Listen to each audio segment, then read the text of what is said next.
Jæja, Palli, innilega til hamingju. Klassíska spurningin, hvernig tilfinningin? Hún bara rosalega góð sko. Þetta var nú bara ein mest spennandi úrslit sem ég hef riðið lengi sko. Það var eiginlega bara að segast eins og vel. Hvernig var að koma síðastur inn í forkeppninni? Það var svolítið ný pressa sko.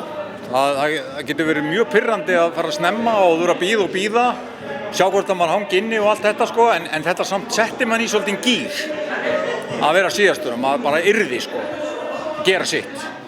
Nákvæmlega. Og þið stóðuð ykkur vel?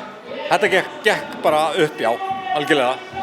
Nú hættu þið við að fara á heimsmeistaramót. Sérðu eftir þeirri ákvörðun?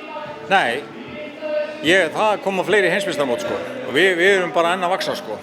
Þannig að það var bara gaman að fá kallið og vera boðið það og bara heiður og það verður gaman ef maður kemst þangað með hann, kannski á endapunktinum hjá okkur, en það verður bara komið ljós.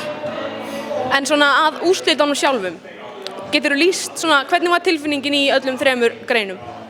Sko, tilfinningin eftir hægadöldi var ekki alveg nógu góð sko. En það var að því að mér fannst þið þurfa að fá svo ofsalega hátt til þess að geta unnið þetta. Þannig að ég var pínu svona, það setti mig kannski bara líka í meiri gír.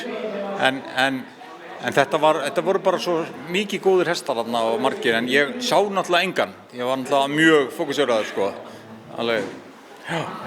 En svo eftir hraðamunin og greiða, var tilfinningin betri þar? Já, það fór svona létt á því sko. Já, það skal viðurkennast. Aftur bara innilega til hamingju. Kærar þakkir.